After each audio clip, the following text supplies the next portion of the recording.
Ես որ Նիկոլի վիճակը շատ ծանր է, այնքան էլ միանշանակ չէ, որ Նիկոլը հիմա գտնվում է հետաքրքիր, իր թիմում էլ ես ամենևին չեմ բացառում բավականին լուրջ խմորումները, որոնք նույնպես շատերը փորձելու են հետագայում երբ որ տեսնեն նավը կործանվում է, իսկ որ նավը կործանման է գնում, այլևս գնում, դրան երկրորդ կարծիք լինել չի կարող եւ հա այս իրավիճակում Նիկոլը փորձելու է ինչ-որ վերադասավորումներ անել իր թիմում, ազգային ժողովի նախագահին փոխեց, աշխատակազմի ղեկավարին է փոխում, փորձելու է բերել մարդկանց, որոնք ավելի շատ հավատարիմ են, բայց ավելի քիչ ռեակցիոն, այսպես կոչված, օրինակ,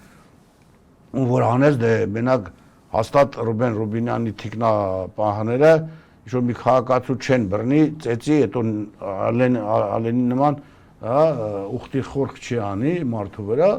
մյուս կողմից օրինակ Արայիկ Հարությունյանը աշխատակազմի ղեկավարը իր էլի բավականին ագրեսիվ էր, իսկ եթե խոսում են որ այնտեղ գալու է Մակունցը, ամենայն դեպս հասարակական